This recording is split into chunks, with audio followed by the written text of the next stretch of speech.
Assalamualaikum warahmatullahi wabarakatuh.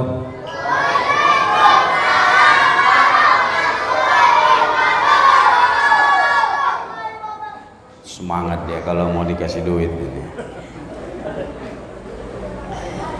Alhamdulillahillazi arsala rasulahu bil huda wa dinil haqq liyudhhirahu 'ala dini kullih wa kafa billahi shahida. Asyhadu an la ilaha illallah wahdahu la syarika lah wa asyhadu anna Muhammadan abduhu wa rasuluhu la nabiyya ba'dah.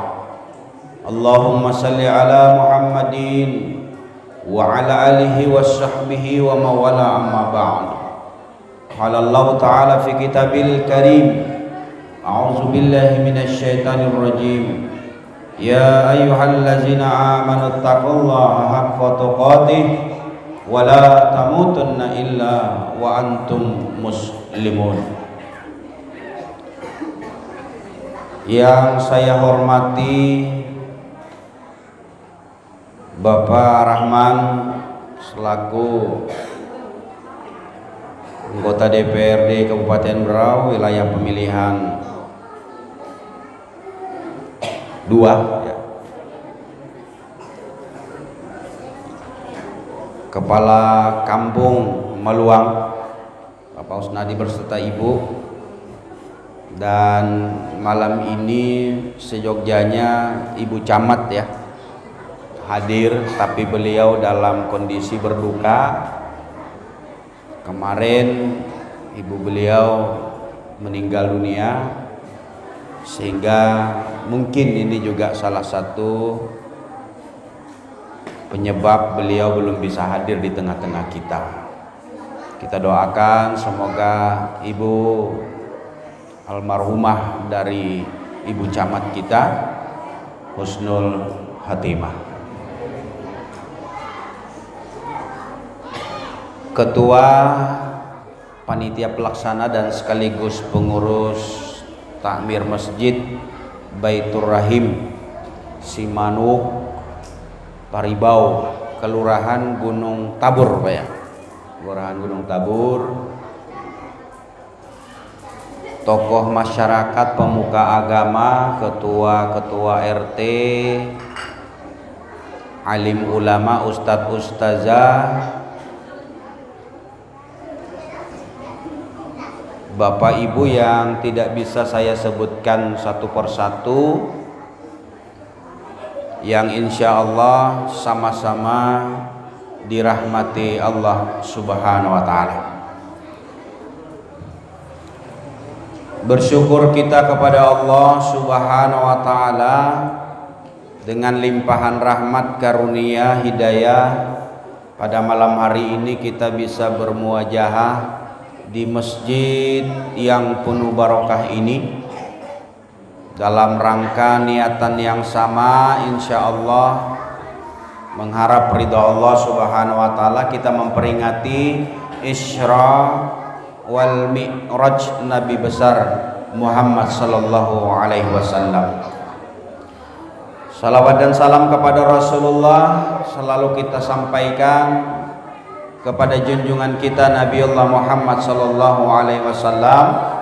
Berkat perjuangannya, pengorbanannya, mujahadahnya, Islam sampai kepada kita sekalian. Bapak Ibu yang dirahmati Allah Subhanahu wa Ta'ala, adik-adik bisa konsentrasi ke sini sayang, karena nanti di akhir ceramah ada lagi pertanyaan. Nah, siap-siap. Kalau tidak memperhatikan, khawatir nanti tidak bisa menjawab. Setiap nanti jawaban akan mendapat uang pulsa, lumayan ya. Jadi siap-siap menghadap ke sini semua, adik-adik dengarkan ya. Tidak lama, kita paling lama 1 jam di sini. Kelamaan ke Bu kalau 1 jam? Setengah 10 ini sudah. Jam 9 lah ya. Kalau jam saya setengah 10, berarti nanti setengah 11. Atau kita butuh stopwatch ya? Saya tidak lihat jam ini. Pak Rahman dibelikan jam nanti Pak Rahman. Masjid ini. Biasanya dipasang di situ. Jadi khatib atau penceramah bisa lihat langsung waktunya. Karena kalau tidak dibatasi waktu nanti keasikan, Bu. Bapak Ibu ngantuk mendengar ceramah, tidak masuk-masuk, ustadznya kecapean. Saya kasih stopwatch 60 menit lah, Ketua Takmir. Siap Bu, 60 menit 1 jam. Adik-adik siap ya. Di akhir nanti akan saya ajukan pertanyaan 4 sampai 5 bahkan 6 pertanyaan. Bagi yang bisa menjawab dapat uang pulsa. Siap-siap, lumayan 50.000 ya. Baik Bapak Ibu majelis yang dirahmati Allah Subhanahu wa taala, malam ini kita memperingati Isra Mi'raj. Ingat sekali lagi, Isra Mi'raj, jangan ketukar. Nanti dikira ada yang beranggapan Khilqul Maulid ini ya. Ciri-ciri maulid itu ada bendera, ada soko, ada telur. Nah, kalau Isra Mi'raj enggak. Jadi indahnya dalam Islam, setiap waktu dan setiap momen selalu ada tanda. Sehingga putaran waktu yang disiapkan oleh Allah bagi kita sebagai seorang muslim, tahu sudah itu. Kalau masuk ke bulan Muharram, tahun baru kita, itu yang tergambar di kita hijrah. Ya. Hijrahnya Rasulullah yang ditandai kalau pergantian tahun Hijriyah bulan Muharram. Maka yang kebayang di kita, yang tahu dan paham dan ngerti, dan ini mesti kita paham. Kalau sudah masuk ke bulan Muharram, yang ada di pikiran kita itu adalah hijrahnya Rasulullah. Maka di situ akan dibahas tentang bagaimana kita meneladani kehidupan Rasulullah. Di bulan Muharram ada peristiwa yang kita sebut dengan hijrahnya, atau menandai ketika Rasulullah berpindah dari kota Mekah menuju Madinah. Nanti kalau kita masuk ke bulan Rajab seperti ini, maka di bayangan kita itu apa Bu? Kalau bulan Rajab seperti ini, Isra Mi'raj. Isra Mi'raj itu di bayangan kita apa? Bayang-bayang dululah. Jadi kalau kita masuk ke bulan Muharram, kita tahun baru Islam, yang kita bayangkan, yang ada di dalam pikiran kita adalah hijrah, pindahnya Rasulullah yang dihitung melalui tahun Hijriah itu.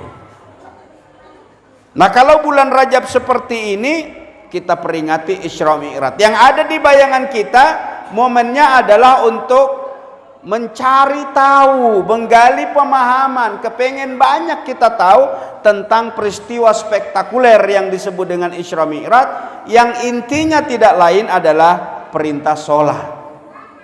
Nanti kalau sudah kita masuk ke bulan Ramadan, di situ berkumpul, ada sholat, kita tarawih, ada puasa selama sebulan.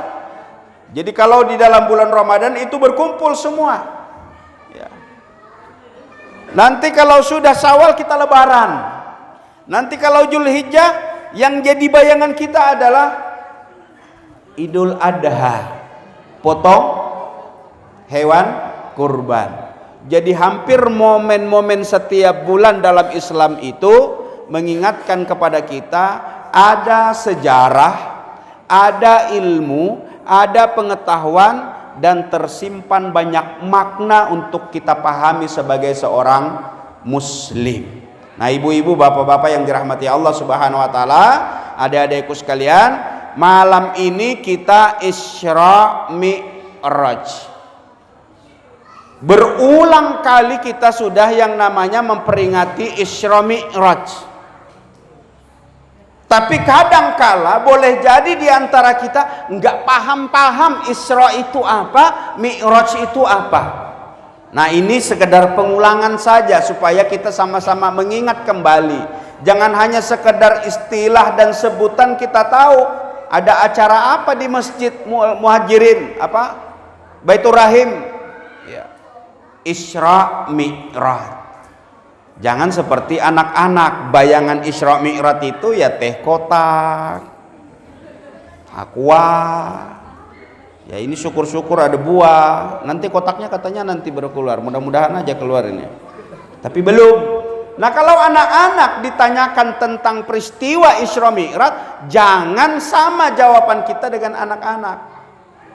Makanya mari kita coba sama-sama. Isra Bapak Ibu sebagaimana yang tadi dibacakan oleh qori kita. A'udzubillahi minasyaitonir rajim. Subhanallazi asra bi'abdihi lailan minal masjidil haram ilal masjidil aqsal barakna hawla linuriyahu min ayatina innahu was-sami'ul basir. Subhanallah, kata Allah. Dalam surah ini, dalam ayat ini Allah memulakan kata dengan kalimat, dengan kata subhanallah. Yang sering kita ucapkan, yang sering kita sebut, Maha suci Allah. Subhanallazi asra bi'abdi. Asra memperjalankan hambanya, abdi. Lailam pada saat malam. Masjidil Haram ilal Masjidil Aqsa. Dari Masjidil Haram ke Masjidil Aqsa. Masjidil Haram di kota Mekah menuju Masjidil Aqsa di Palestina, Yerusalem. Nanti baru Mi'raj.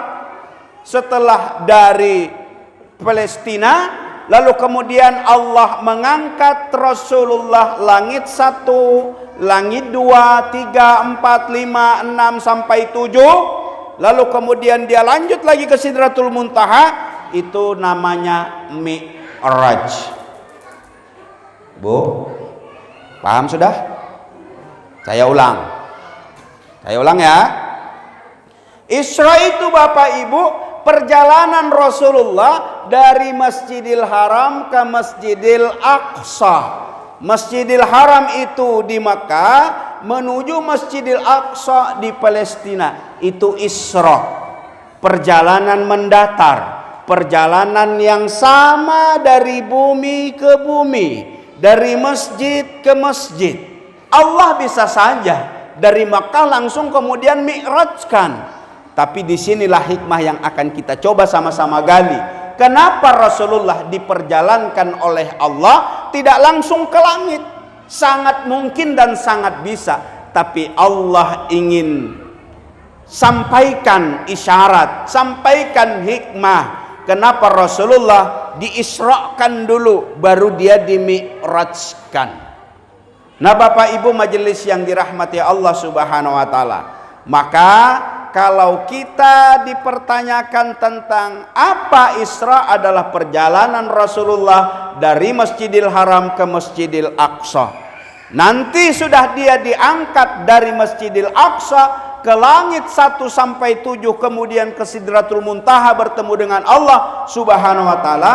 Itu yang namanya Mi'raj. Mi'raj itu naik Bapak Ibu. Ya. Jadi kalau saya tadi malam mendengar teman juga siaran langsung, saya dengar sambil, ternyata kata beliau Mi'raj itu naik. Naik. Apapun yang kita naiki itu namanya Mi'raj, kata beliau. Karena saya belum membaca langsung, tapi baru mendengar. Yang pasti pemahaman dan pengertiannya Isra menjalan mendatar, kalau Mi'raj itu menaik. Jadi kalau kita beli motor baru, terus kita naiki berarti apa namanya Pak? Mi'raj. Ya kan? Beli motor terus kita naikin motornya itu Mi'raj. Buat rumah lalu kita naikin rumah, itu namanya Mi'raj. Terus kita kepengen dengan istri naik, bilang apa itu? Mi'raj juga. Ini saya meminjam kata itu. Jadi kalau nanti istilahnya Bu Mi'raj, nah paham sudah. Ya, gak usah lagi nego macam-macam, bilang aja Mi'raj. Luar biasa ini istilah ini. Nah Bapak Ibu majelis yang dirahmati Allah Subhanahu wa taala, kita lihat satu persatu. Isra, perjalanan mendatar dari bumi ke bumi. Ada hikmah. Allah sangat mungkin untuk dia mengangkat langsung ke langit, tapi ternyata ada ibrah, ada hikmah, ada pelajaran bahwa Rasulullah diisrakan itu ingin mengajarkan kepada kita hubungan sesama manusia, perjalanan dari bumi ke bumi, dari masjid ke masjid, perjalanan mendatar. Maka dalam Islam yang harus kita jaga dan kita rawat, bagaimana menjalin komunikasi antara manusia satu dengan manusia yang lainnya. Maka di sini ada isyarat, ada hikmah yang terkandung di dalamnya, bahwa bagi kita sebagai seorang muslim adalah bersaudara. Maka pupuk persatuan dan kesatuan, jalin silaturahmi untuk saling sama-sama. Jangan ada yang merasa lebih dibanding dengan yang lain. Kemudian ada simbol masjid Bapak Ibu. Di dalam Isra ini Rasulullah diperjalankan dari Masjidil Haram ke Masjidil Aqsa. Masjid itu merupakan simbol di dalam agama kita. Artinya apa?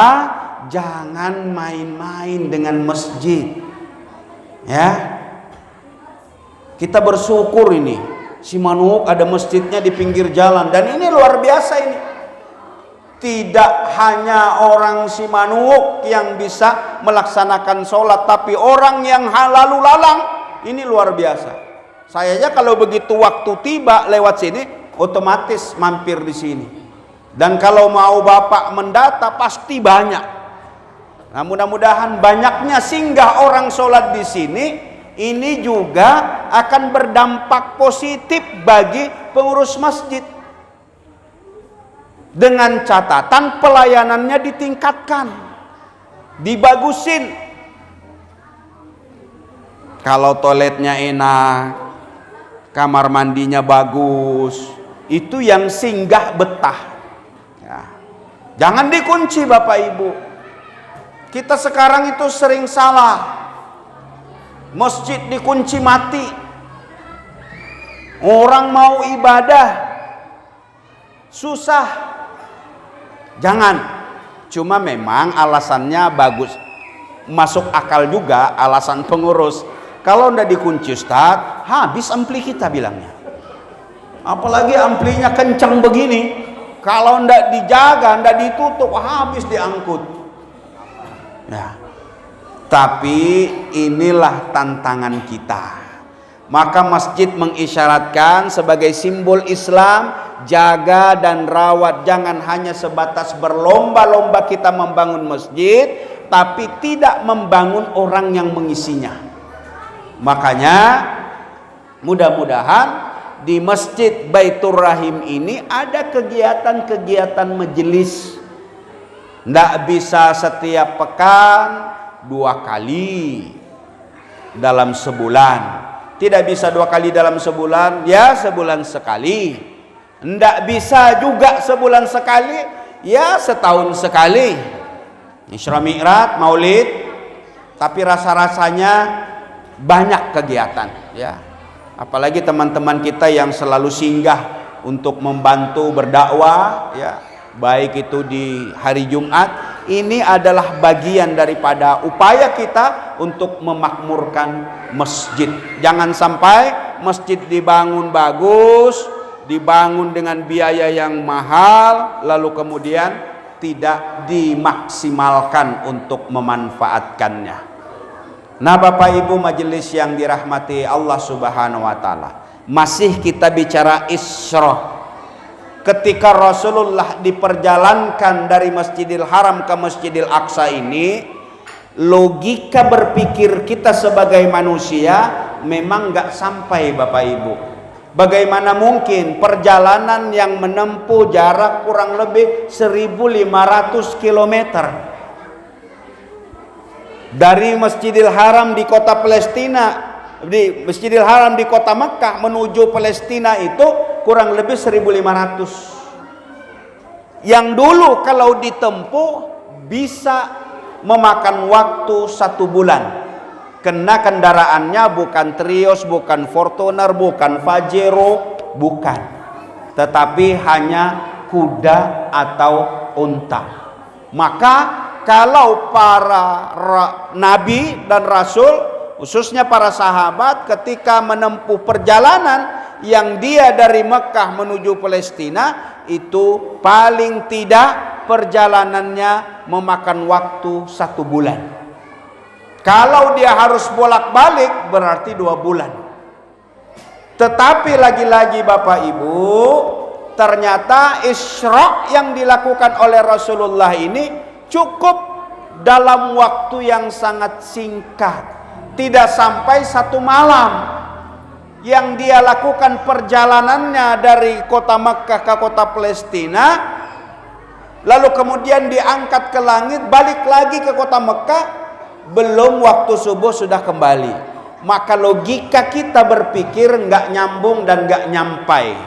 Makanya kalimat yang diawali dengan ayat ini, Subhanallah, Maha Suci Allah.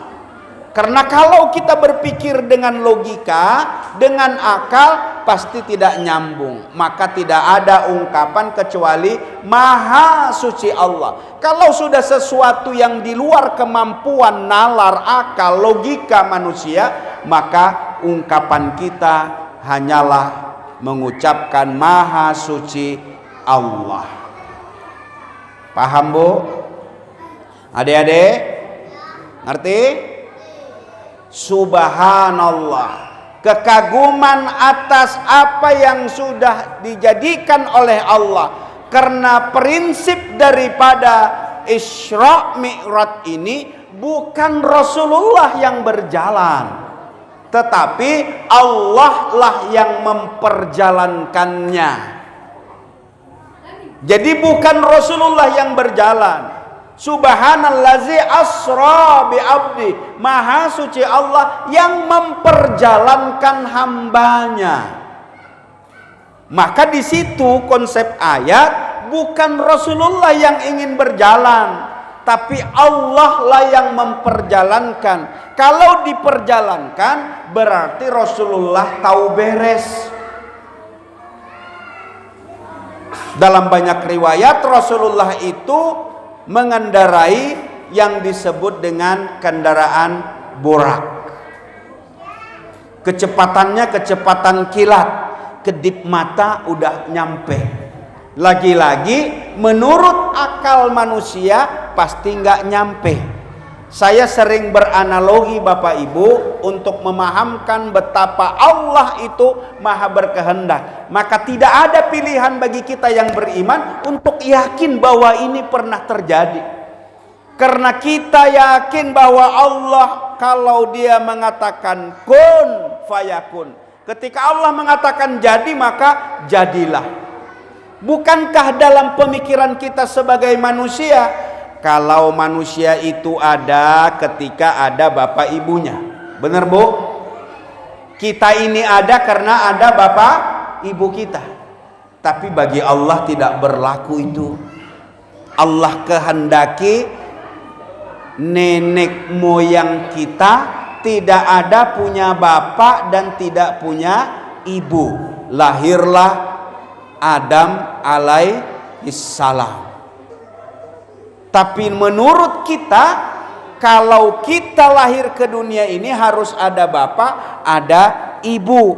Tapi bagi Allah tidak berlaku. Kalau dia kehendaki, begitu dia mengatakan jadi maka jadi. Seperti itulah apa yang menjadi keyakinan kita sebagai seorang yang beriman kepada Allah Subhanahu wa taala. Ada bapak, ada ibu, baru kita yakin akan adanya kita. Tapi bagi Allah ada ibunya tapi nggak ada bapaknya.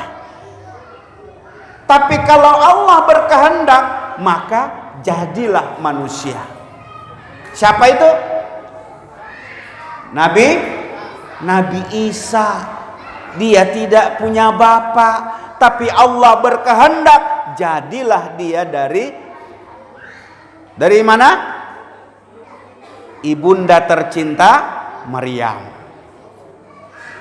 Jadi ini kehendak Allah. Jadi ada yang punya bapak, tapi dia juga tidak punya ibu, tidak punya bapak, dia diciptakan ternyata ada Adam alaihissalam. Begitupun juga tidak punya bapak, tidak punya ibu, tapi dia ambil dari tulang rusuk, ternyata jadi juga. Siapa dia? Hawa. Jadi gambaran-gambaran yang mesti harus kita yakini apa yang menjadi kehendak Allah, itulah kata yang tepat diawali dengan kata subhanallah. Api itu panas menurut kita Bapak Ibu. Sepakat? Kalau api itu panas, tapi bagi Allah tidak selalu dia akan panas. Kalau kata Allah api itu dingin, maka dia akan dingin. Sebagaimana Nabiullah Ibrahim alaihissalam, begitu dia dibakar hidup-hidup oleh Raja Namrud, dilemparkan dia ke lautan api, bukan dia hangus dan terbakar, tapi justru dia menggigil kedinginan. Siapa yang berkehendak? Allah Subhanahu wa taala. Nah, Bapak Ibu, maka bagi kita harus kita yakin bahwa peristiwa Isra Mi'raj ini benar-benar terjadi. Ada kata abdi di situ, hamba. Kalau ada pendapat yang mengatakan Rasulullah itu di Isra Mi'rajkan hanya jasadnya saja atau ruhnya saja, tapi bagi kita meyakini bahwa perjalanan Isra Mi'raj Rasulullah sebagaimana dalam ayat Al-Isra yang dibacakan oleh qori kita tadi, subhanallazi asra bi abdi. Abdi artinya hamba. Seorang hamba itu adalah manusia yang terdiri dari jasad dengan ruh. Kalau jasad dan ruh itulah hamba, itulah manusia. Kalau ada yang hanya jasadnya saja, ruhnya tidak ada, disebut apa Ibu? Disebut mayat. Ada jasad, ruhnya sudah tidak ada, itu namanya mayat. Makanya kalau kita ketemu dengan orang yang sudah tidak punya ruh, takut apa enggak? Takut apa enggak, Bu? Ruhnya sudah dicabut oleh Allah, tinggal jasadnya. Lengkap matanya, telinganya, hidungnya, semua perkakasnya ini lengkap, tapi tidak bisa melakukan apa-apa. Tinggal menunggu kita mandikan, kita kafankan, kita sholatkan, kita kuburkan. Kenapa? Karena itu tidak ada lagi ruhnya. Kita ini masih ada ruh, sehingga kita bisa bergerak, kita berbicara, bisa berjalan, bisa berpikir. Karena ada ruh. Nanti sewaktu-waktu ruh ini dicabut oleh Allah. Nanti kalau sudah dicabut, tinggallah jasad. Nah, kalau jasad tidak ada ruh, berarti mayat. Tapi ada juga ruhnya saja, jasadnya tidak ada. Apa itu? Apa? Ruhnya ada, jasadnya tidak nampak, tidak kelihatan. Gentayangan dia. Nah, Bapak aja lah yang menjawab ya. Jadi seperti itu. Maka keyakinan kita sebagai seorang beriman, Isra Mi'raj itu dilakukan oleh Rasulullah lengkap dengan jasad, dengan ruhnya. Bapak Ibu majelis yang dirahmati Allah Subhanahu wa taala. Nah, hikmah-hikmah yang lain di dalam Isra, kita belum Mi'raj ini. Belum Mi'raj. Jadi di dalam Isra ini ketika Rasulullah nyampai di Baitul Maqdis, sampai dia di Palestina, Rasulullah itu bersama Jibril, dia tambatkan dulu boraknya, karena di situ dia memimpin sholat, memimpin sholat para nabi dan rasul. Semuanya Rasulullah yang menjadi imam.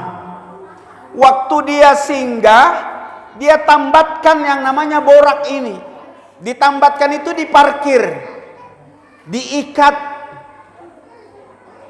Ada hikmah yang terkandung dalam kehidupan kita sehari-hari, bahwa hidup itu harus tawakal kepada Allah Subhanahu wa taala.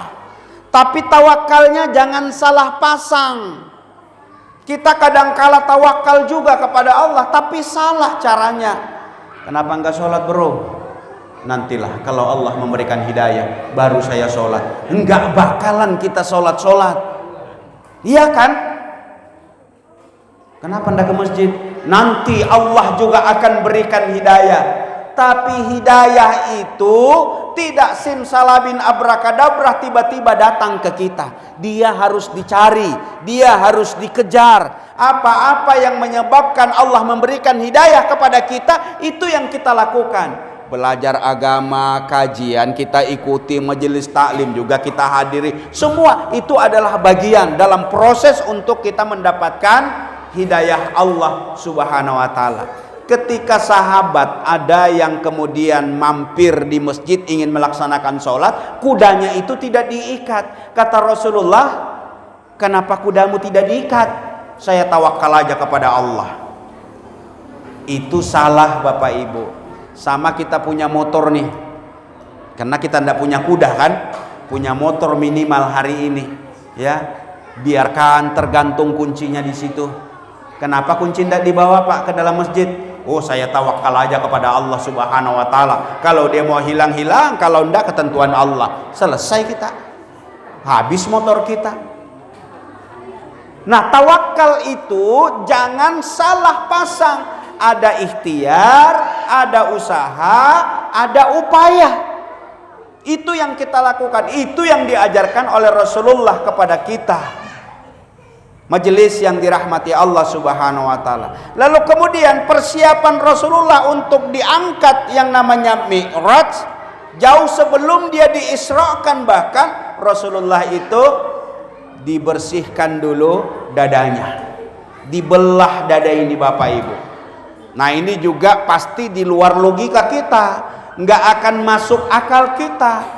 Dibelah dada Rasulullah, lalu kemudian diangkat hatinya, dicuci dengan air yang suci, air Zam-Zam, diambil kotoran-kotoran hati itu, dibersihkan dan disucikan oleh Allah, oleh Rasulullah, oleh malaikat Jibril, lalu kemudian dikembalikan persiapan Rasulullah untuk menunaikan yang namanya perjalanan Isra Mi'raj. Apa hikmahnya Bapak Ibu? Kalau setiap kita ingin melakukan kebaikan-kebaikan, kalau kita ingin melakukan amal-amal kebaikan, amal ibadah, maka kuncinya bersihkan dulu hati kita ini. Kadangkala kita sudah rajin sholat, rajin juga kita infak dan sedekah, majelis taklim sudah kita hadiri, bahkan kita tidak lepas dari membaca Al-Quran. Tapi ketika hati ini belum bersih, boleh jadi menjadi sia-sia apa yang kita kerjakan itu. Kenapa? Karena tidak diawali dengan hati dan niat yang bersih. Wa ma umiru illa liya'budu limukhlisina lahuddin. Jadi Allah itu mengatakan bahwa tidak ada bagian yang kita lakukan kecuali kita harus lurus, fokus, niat hanya karena Allah Subhanahu wa taala. Nah, Bapak Ibu, kebersihan hati ini adalah modal untuk kita melakukan setiap kebaikan-kebaikan yang akan kita kerjakan. Nah, kita sudah selesai di Isra, lalu kemudian Mi'rajnya Bapak Ibu. Kita tidak menceritakan di langit pertama ketemu dengan Nabi apa, di langit kedua tidak kita ceritakan ketemu dengan siapa. Yang pasti di langit 1 dan 2 ketemu para nabi terdahulu, lalu kemudian malaikat Jibril memperkenalkan Rasulullah kekasih Allah Muhammad sallallahu alaihi wasallam, lalu kemudian dibukakan pintu langit dari 1, 2 sampai ke 7. Nah, majelis yang dirahmati Allah Subhanahu wa taala, sampailah Rasulullah di langit ketujuh, maka lalu kemudian Rasulullah melanjutkan perjalanan yang namanya Sidratul Muntaha, batas akhir daripada langit, yang di sana dia bertemu dengan Allah Subhanahu wa taala. Begitu bertemu dengan Allah Subhanahu wa taala, Rasulullah yang didampingi oleh malaikat Jibril, ternyata malaikat Jibril tidak ikut serta untuk bertemu langsung dengan Rabb Allah Subhanahu wa taala. Cukup malaikat Jibril di langit yang ketujuh, lalu kemudian Rasulullah sendiri yang melanjutkan ke Sidratul Muntaha bertemu dengan Allah Subhanahu wa taala. Lagi-lagi Bapak Ibu, ini hikmahnya, manusia itu bisa melebihi derajat daripada malaikat sekalipun. Bayangkan itu. Tetapi kalau manusia beriman, bertakwa dan beramal saleh sehingga dia menjadi kekasih Allah Subhanahu wa taala, tapi apa kata Allah? Kalau akal yang diberikan oleh Allah tidak difungsikan, tidak dimaksimalkan, tidak digali potensinya, apa kata Allah dalam surat At-Tin? Summa radatnahu asfala safilin. Bahkan lebih hina, lebih rendah dibanding dengan hewan. Summa na'udzubillah. Maka ini hikmah-hikmah di dalam perjalanan Mi'rajnya Rasulullah sallallahu alaihi wasallam. Terus apa yang dilakukan oleh Rasulullah ketika dia bertemu dengan Allah Subhanahu wa taala di Sidratul Muntaha? Rasulullah sempat terdiam, bingung untuk mengetuk dan menyapa, menyebut dan membuka apa yang semestinya diucapkan dengan Allah Subhanahu wa taala. Kita tidak perlu membayangkan apakah pertemuan itu sama dengan manusia dengan kita seperti ini, tentu di luar kemampuan kita. Yang pasti yakinilah bahwa Allah bertemu dengan kekasihnya Muhammad sallallahu alaihi wasallam. Maka di tengah kebingungannya Rasulullah kemudian mengetuk aras, mengetuk pintu langit, bertemu dengan Allah. Apa yang dikatakan oleh Rasulullah? At-tahayyatul mubarakatus salawatut tayyibalillah. Itu kalimat pembuka yang ketika dia mengetuk untuk bertemu dengan Allah, keberkahan, kesempurnaan, kebahagiaan hanyalah kepunyaan Allah Subhanahu wa taala. Lalu kemudian Allah menjawab, At-tahayyatul mubarakatus salawatut tayyibalillah. Assalamu alayka ayyuhan nabiyyu wa barakatuh. Itu jawaban Allah membalas kekasihnya. Itu yang kita abadikan di dalam solat kita. Lalu kemudian setelah Allah menjawab, Rasul pun kemudian jawab kembali. At-tahayyatul mubarakatus salawatut tayyibalillah. Assalamu alayka ayyuhan nabiyyu wa barakatuh. Assalamu alayna wa ala alihi ibadillahis salihin. Jadi keselamatan, kesempurnaan, kebahagiaan adalah milik kami dan bersama orang-orang saleh. Itulah betapa Rasulullah cinta dan kasihnya kepada kita. Bertemu dengan Rabb-Nya Allah Subhanahu wa taala bukan untuk dirinya, tapi dia langsung masukkan, sertakan kita. Siapa itu? Adalah orang-orang yang saleh, orang-orang yang beriman, orang-orang yang bertakwa, di mana dia mengucapkan asyhadu alla ilaha illallah wa asyhadu anna muhammadar rasulullah. Maka Bapak Ibu, itulah rangkaian inti daripada Isra Mi'raj. Diperintahkannya Rasulullah menerima yang namanya ibadah sholat. Selesai sudah? Habis sudah Bu? Isra Mi'raj. Inti dari Isra Mi'raj itu bahwa Allah mengundang Rasulnya untuk menerima perintah ibadah sholat. Berapa yang diperintahkan Bapak Ibu? 50 kali dalam sehari semalam. 50 kali yang diperintahkan oleh Allah. Dalam riwayat begitu selesai dan menurunlah dia. Begitu turun ketemu dengan Nabi Musa. Nabi Musa di langit yang ke-6 kalau tidak salah. Lalu kemudian Nabi Musa itu menyapa, "Ya Rasulullah, kekasih Allah Muhammad sallallahu alaihi wasallam, apa yang engkau bawa dari Tuhanmu?" "Aku bawa perintah solat 50 kali dalam sehari semalam." Kata Musa, "Engkau balik lagi kepada Tuhanmu.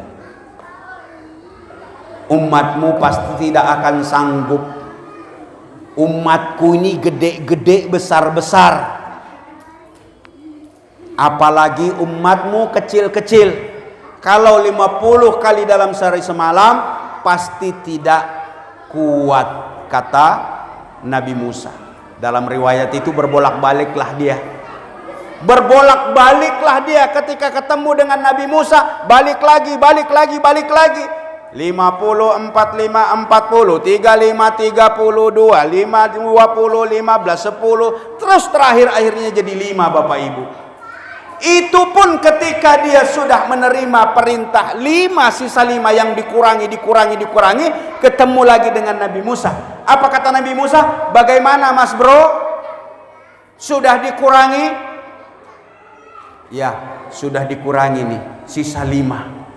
Kau kembali lagi ke Tuhanmu." Nabi Musa menyuruh lagi kembali. "Kau minta kurangi lagi." Apa kata Rasulullah? "Sudahlah ini. Terlalu banyak yang sudah dikurangi oleh Allah.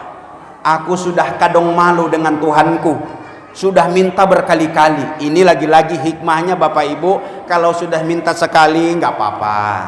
Minta 2 kali biasa saja. Minta 3 kali tahan-tahani saja. Tapi kalau sudah berkali-kali, nah di sini yang diajarkan oleh Rasulullah. Kalau sekali, 2 kali, 3 kali masih biasa. Tapi kalau berkali-kali,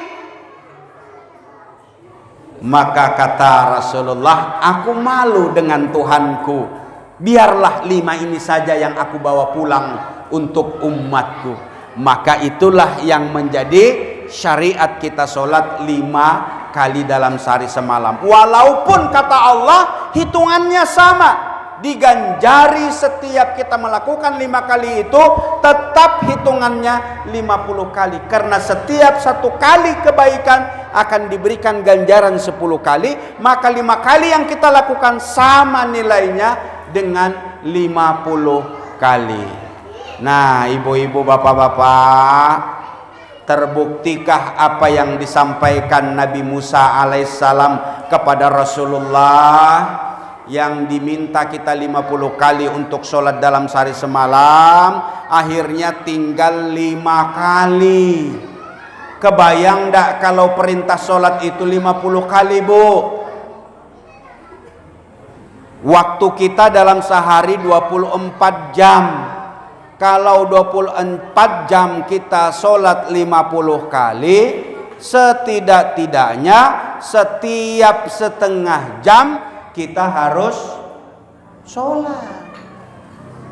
Iya kan? Waktu 24 jam. Waktu diberikan 50 kali. Kalau kita bagi 2 berarti setengah jam. Ya kan? Begitukah hitungannya? Iya kan? Jadi kalau 50 kali dalam sehari semalam, ya Allah Bapak Ibu, bisa apa kita? Allahu Akbar. Dikumandangkan entah apa waktu, kita nggak ngerti. Kalau hari ini begitu dia masuk matahari, masuk malam, maghrib namanya. Tapi kalau dia 50 waktu yang belum menjadi syariat waktu itu, entah apa namanya, tapi begitu masuk malam, azan dikumandangkan. Allahu Akbar. Sholat kita. Baru kita mau duduk-duduk dengan anak keluarga bergurau-gurau. Asyhadu an la ilaha illallah. Azan lagi.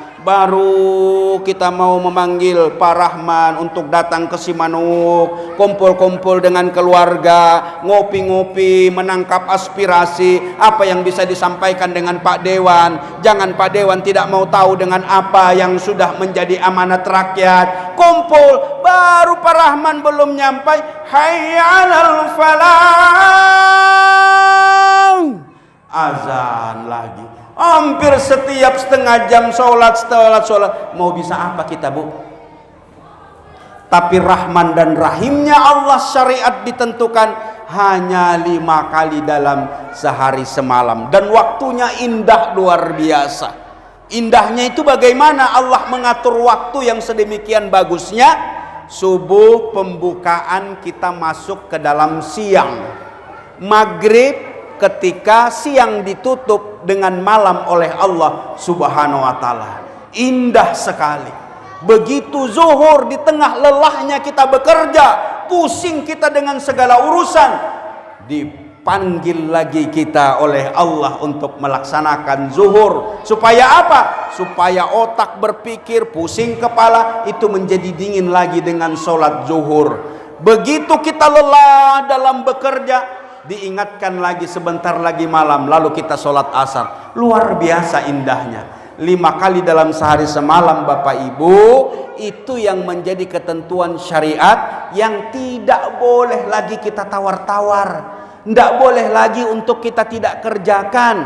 Ini Rasulullah dipanggil khusus oleh Allah. Kalau kita melaksanakan ibadah-ibadah yang lain, kita puasa di bulan Ramadan, kita naik haji dan umrah kalau kita mampu, kemudian kita zakat kalau sudah sampai waktunya dan ketentuan nisab dan haulnya, kita zakat, infak, sedekah.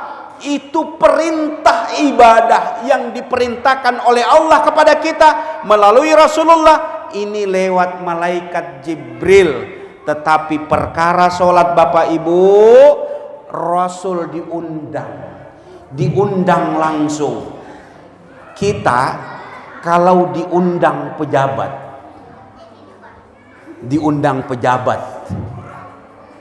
penguasa, Pak RT, dia memiliki prestasi yang luar biasa di dalam membimbing warganya. Akan berbeda kalau Pak RT dipanggil kepala kampung. Maaf, bukan merendahkan kepala kampung, Pak Usnadi, ya. Atau Pak RT dipanggil oleh Bu Camat. Bayangkan kalau Pak RT diundang oleh Presiden. Gimana itu perasaannya? Berapa lapis ini? Bangga kita dipanggil lurah, bangga kita dipanggil camat, dipanggil bupati, dipanggil gubernur. Bangga, tetap bangga. Tapi ternyata yang jauh lebih memanggil kita, maka akan berlipat-lipat rasa bangga dan senangnya kita dipanggil oleh Presiden. Nah, ini yang memanggil Rasulullah yang menciptakan banyak presiden. Maka ibadah sholat perintah langsung dari Allah Subhanahu wa ta'ala yang dia datangi, diundang. Beda dengan ibadah-ibadah yang lain. Maka yang namanya perintah ibadah sholat ini mutlak harus kita kerjakan karena hukumnya wajib. Wajib itu dalam Islam kalau kita kerjakan mendapat pahala, kalau kita tinggalkan pasti mendapatkan dosa. Itu sudah konsekuensinya. Maka dalam hal ini perintah ibadah sholat itu tidak ada alasan untuk kita tidak kerjakan. Apalagi laki-laki yang sudah balik, Bapak Ibu, laki-laki yang sudah dewasa, laki-laki yang sudah betul-betul balik, maka kewajibannya untuk melaksanakan sholat tidak ada lagi tawar-menawar untuk dia tidak kerjakan. Tidak bisa sholat berdiri kita kerjakan dengan duduk. Tidak bisa dengan duduk kita kerjakan dengan berbaring. Tidak bisa lagi dengan berbaring, cukup dengan isyarat. Kalau sudah dengan isyarat juga tidak mampu, yuk kita sama-sama sholatkan ini orang. Itu terakhirnya. Berdiri tidak bisa, duduk tidak bisa, baring tidak bisa, isyarat tidak bisa. Isyarat itu ibu-ibu hanya sekedar bisa jadi dengan gerakan dan kedipan mata, cukup dengan hati, itu isyarat. Nah kalau sudah dengan isyarat itu sudah tidak bisa, berarti kan ruhnya sudah tidak ada, tidak bisa lagi gerak-gerak. Maka kita yang hidup berarti harus mensolatkannya. Jadi jangan pernah kita bermimpi Bapak Ibu, jarang kita ke masjid, nggak mau kita ke masjid. Tahu-taunya begitu ke masjid di depan imam. Hebat ini. Tahu-tahu ke masjid di depan imam, baring lagi. Paham Pak? Jarang ke masjid, tahu-tahu sekalinya ke masjid di depan imam, baring lagi. Kenapa baring? Udah mati. Jangan nunggu mati baru kita ke masjid, khususnya laki-laki. Makanya saking yang namanya ibadah sholat ini diwajibkan, ada yang namanya rukhsah, ada yang namanya keringanan. Ketika kita dalam perjalanan boleh jamak takdim, jamak takhir. Apa artinya? Saking yang namanya ibadah sholat jangan ditinggalkan. Saya 3 Juni 2022 kemarin operasi jantung Bapak Ibu. Ini di belah dada ini. Pak Rahman sempat ke Jakarta, cuma tidak sempat mampir waktu itu. Ya. Karena memang saya di Tangerang operasinya. Di belah dada itu kurang lebih 6 jam. Jantung di stop. Saya tanya ke dokter, "Dokter, terus jantung saya pakai apa?" Pakai listrik katanya. Jadi mompa darah sementara di operasi itu pakai listrik. Nah terus kalau misalnya listriknya kayak di Berau, mati 5 menit aja selesai urusan. Ya Allah ya Rabbi, ya. Begitu saya jam 4 ba'da asar masuk ruang operasi, nanti setengah 10 baru saya sadar. Jadi kurang lebih 5 sampai 6 jam di operasi itu. Begitu saya sadar, begitu saya ingat, biar kabel sana kabel sini banyak Pak kabelnya, ya, tetap saya usahakan begitu waktu masuk sholat saya tidak mau ketinggalan yang namanya ibadah sholat. Perkara bagaimanapun nanti di dalam fikihnya, dalam kondisi seperti itu, yang jelas Allah sudah mengatur sedemikian rupa. Saking apa? Saking beban kita ketika kita meninggalkan yang namanya ibadah sholat. Nah makanya kalau kita dalam kondisi sehat, dalam kondisi bagus-bagus, dalam kondisi yang tidak punya penyakit, ya Allah ya Rabbi, terlalu kalau tidak mau melaksanakan ibadah sholat. Saya itu operasi hari pertama itu tidak bisa sama sekali yang namanya berdahem. Batuk sedikit aja tidak boleh. Kenapa? Ini jahitan dada yang dibelah ini berasa. Jadi dikasih bantal cinta namanya. Bantal cinta itu kalau batuk sedikit harus dipeluk ini, dipeluk dada ini. Kenapa? Nggak boleh bergetar. Kalau dia bergetar, kalau kita punya luka, kemudian ada nananya, perasin dia jeruk. Nah kira-kira bayangannya begitulah. Jadi batuknya saking nih. Saya berdahak, lendir lengket di leher dari jam 2 siang nanti keluar jam 7 maghrib Bapak Ibu. Kenapa? Nggak mampu yang namanya nggak ada kekuatan. Disitulah la haula wala quwata illa billah.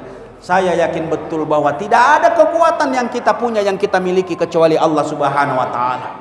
Hanya sekedar dahak ini Pak. Nah kita kalau punya dahak jangan sembarangan berdahak. Ya. Itu karunia nikmat yang luar biasa, tapi jangan dianggap sepele. Saya merasakan sekali dahak dari jam 2 gantung di leher, nanti jam 7 malam baru bisa saya keluarkan. Itu pun saya berusaha untuk menahan. Daripada saya berlama-lama sudah 5 jam, akhirnya saya kencengin peluk, baru saya keluarkan. Alhamdulillah, leganya luar biasa. Nah, inilah yang menjadi bayangan-bayangan ketika dalam kondisi kita tidak sehat, kondisi yang tidak mampu, kita aja masih berusaha untuk melakukan seperti itu. Maka syukuri kesehatan Bapak Ibu yang hari ini belum dapat penyakit. Kalau saya ini lengkap Bapak, di belakang pernah dibelah juga, saraf kejepit 8 tahun yang lalu, pasang pen di sini ada 12, 4 tahun kemudian baru dibongkar. Baut-bautnya itu seperti ini skrupnya Pak, ada 12. Saya simpan, siapa tahu ban sepeda bisa dipasangkan. Nanti 8 tahun berikutnya baru belah dada. Luar biasa. Seperti malaikat Jibril membelah Rasulullah hatinya. Ya Allah, bukan Bapak. Jadi inilah yang ingin saya sampaikan, bersyukur dengan nikmat sehat ini. Kalau Bapak belum ada kolesterol, asam urat, darah tinggi, semangatlah untuk ibadah kepada Allah Subhanahu wa taala. Jangan nanti kalau sudah asam urat, sudah kolesterol, baru pikir mau sholat. Ya Allah, jangan. Mumpung masih sehat, kerjakan. Orang sakit aja masih berupaya untuk melaksanakan ibadah sholat. Kenapa? Karena ibadah sholat ini Bapak Ibu, itulah ibadah yang pertama kali kita pertanggungjawabkan di hadapan Allah Subhanahu wa taala. Baik ibadah sholat kita, maka insya Allah akan baik ibadah-ibadah yang lain. Begitu rusak ibadah sholat kita, biar sehebat apapun kebaikan-kebaikan yang lain, maka tidak dianggap oleh Allah Subhanahu wa taala. Itu risikonya kalau kita tidak sholat. Kita infak, kita sedekah, kita bermajelis, kita baca Al-Quran, tapi tidak sholat, tidak dihitung oleh Allah. Makanya sholat ini yang mesti tidak hanya sekedar kita kerjakan, tapi kita dirikan dan kita tegakkan. Maka melalui peringatan Isra Mi'raj yang kita laksanakan pada malam hari ini, yuk saya mengajak kepada diri saya pribadi dan keluarga, dan juga kepada seluruh keluarga saya yang ada di Simanuk dan sekitarnya ini, mari melalui peringatan Isra Mi'raj kita tegakkan yang namanya ibadah sholat. Ya Ustaz, saya ini belum bisa yang namanya sholat ini. Enggak apa-apa, enggak bisa. Ikuti aja dulu bagaimana gerakannya, bagaimana caranya. Hari ini rasanya yang namanya belajar sholat tidak ada yang tidak bisa kita tempat belajar. Media sosial, ada WA, ada Facebook, ada live streaming, ada YouTube. Boleh untuk kita belajar, asal jangan salah. Tetap saja ada kajian demi kajian untuk memastikan kebenaran apa yang kita ikuti di dalam media sosial itu. Karena kalau kita hanya bergantung dengan media sosial, khawatir baru 1 bulan dia ngaji di YouTube sudah mengharam-haramkan orang, membid'ah-bid'ahkan orang. Nah, ini yang kacau, ini yang repot. Baru sebulan dia belajar di YouTube, ngajinya di YouTube, alim dia, ahli ibadah dia, rajin ke majelis talim, tapi tidak bisa melihat orang salah, langsung bid'ah, haram, tidak boleh. Kayak dia yang punya kapling surga, yang lain nggak kebagian. Tentu tidak demikian yang diharapkan Bapak Ibu. Jadi mari belajar kita yang namanya ibadah sholat. Yang sudah hari ini terbiasa sholat, tingkatkan lagi kualitas ibadah sholatnya. Tingkatkan, kita ini sholat belum terlalu maksimal. Allahu Akbar. Begitu kita sholat Bapak Ibu, kita itu sudah masuk ke dimensi lain. Kita sudah tinggalkan dunia. Maka cara berpikir waktu sholat itu kemana-mana. Karena apa? Dimensinya sudah laju, sudah kenceng. Kalau misalnya datanya cuma 2 giga, tapi begitu sholat itu bisa 20 giga. Jadi berselancarnya kencang. Coba perhatikan, rasakan Bapak. konsentrasi kita. Diajarkan kalau kita sholat itu kan, qul a'udzu birabbin nas dibaca. Supaya apa? Berlindung dari waswis, godaan-godaan setan yang selalu membisikkan. Orang berdiri sholat saja masih digoda oleh setan. Maka kita berta'awuz minimal. A'udzubillahi minasyaitonirrajim. Kita mohon kepada Allah untuk berlindung dari godaan dan bisikan iblis setan yang terkutuk. Basmalah kita, lalu kemudian kita baca qul a'udzu birabbin nas, melindungi diri kita dari itu. Pun begitu kita Allahu Akbar, terus kita baca doa iftitah. Boleh kita membaca Allahumma ba'id baini baina khataayaya kama wa'adta bainal wasriq wal maghrib. Allahumma nakkini min khataayaya kama yunaqas saubul abyanu binad danas. Allahumma nakkini min khataayaya wassalji wal barad. Itu kalau kita paham dan ngerti. Kalau kita terlalu banyak dosa, maka kita baca doa iftitah ini. Ya Allah, jauhkan antara dosa-dosaku sebagaimana Engkau menjauhkan antara timur dan barat. Ya Allah, bersihkan dosa-dosaku sebagaimana Engkau membersihkan kain putih dari kotoran. Ya Allah, ya Rabbi, bersihkan dosa-dosaku dengan air embun dan salju. Tapi kita kadang-kala kan boleh juga Allahu Akbar kabira walhamdulillahi katsira wa subhanallahi bukratan wasila. Pernyataan kita bahwa Allah Maha Besar, Allah berkuasa atas segala sesuatu.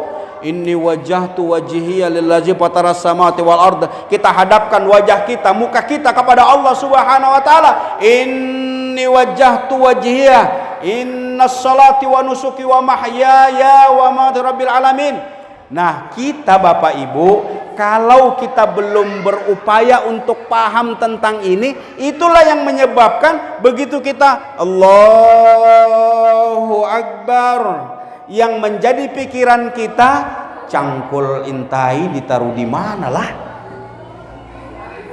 Ibu-ibu Allahu Akbar, kompor mati apa belum? Jangan-jangan belum mati sholat ini, tapi yang dipikirkan kompor. Kenapa? Karena tidak fokus dan konsentrasi. Dan luar biasanya sholat itu, apapun yang tidak kita ingat sebelum sholat itu ingat, karena dimensinya udah beda, luar biasa. Makanya kita harus fokus. Belum lagi masuk ke Al-Fatihah, belum lagi masuk ke surat-surat pendek. Nah, hari ini Bapak Ibu yang sudah terbiasa melaksanakan sholat, yuk tingkatkan kualitas ibadah sholat kita, supaya setiap kita takbir sampai sujud ruku dan salam itu benar-benar memiliki kualitas yang dapat kita rasakan. Kenyamanannya berbeda dengan kita hanya sebatas untuk menggugurkan kewajiban. Nah, bagi Bapak Ibu yang hari ini belang kambingan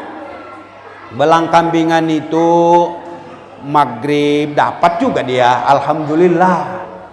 Tapi begitu Isya dia sudah ketiduran karena keuyuhan habis begawi di kabun.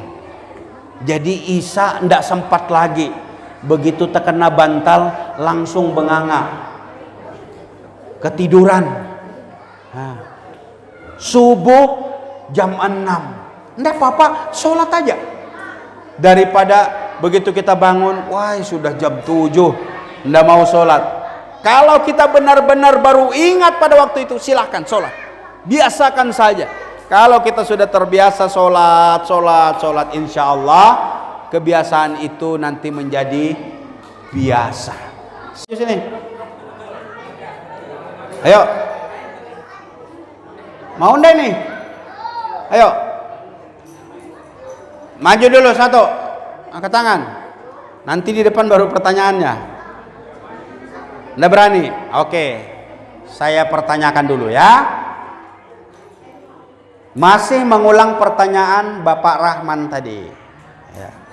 Ada 2 masjid perjalanan Rasulullah Isra Mi'raj.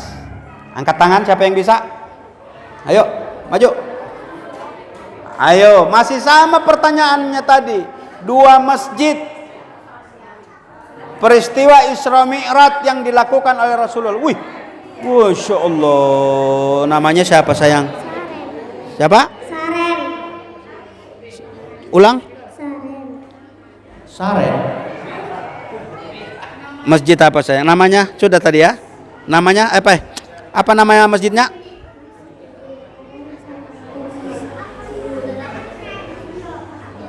Ulang. Dengan Masjidil Wah, pintarnya. Ntar.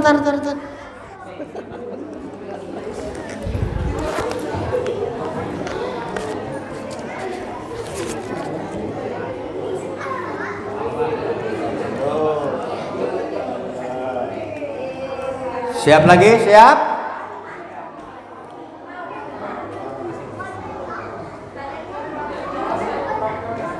Apa kendaraan Rasulullah saat Isra Mi'raj? Apa namanya? Ayo, maju. Ayo. Maju, kalau lambat maju lewat. Wuih. Loh, ayo sini. Apa kendaraannya? Apa? Borak.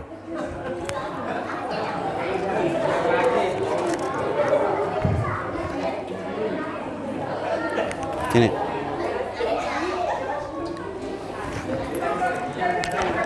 Tahu jawabannya tadi?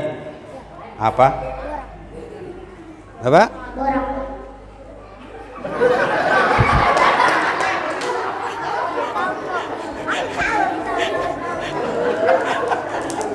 Ini hebat ini. Sudah tahu jawabannya barunya maju. Sekarang masjid apa yang dibangun Rasulullah pertama? Tadi sudah disampaikan Pak Rahman. Apa? Masjid? Hah? Baitur Rahman. Tahu enggak? Borak. Wah, Borak. Masjid Borak. Jadi masjid yang pertama dibangun Masjid Kuba. Karena sudah berani maju, tetap dapat hadiah. Ada lagi yang mau?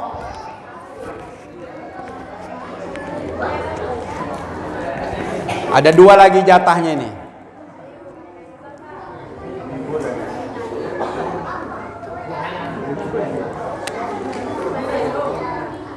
Berapa jumlah rakaat solat yang diperintahkan oleh Allah kepada Rasulullah yang pertama? Ayo. Dari tadi nggak mau maju-maju. Ya.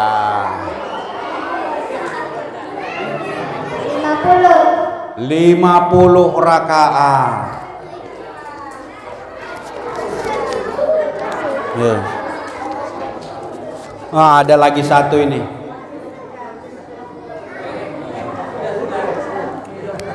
Dia bilang, saya tahu juga bilangnya. 50 rakaat. Berapa jumlah rakaat sehari semalam yang diwajibkan kepada umat Islam? Ayo maju. Yang belum maju. Ayo maju.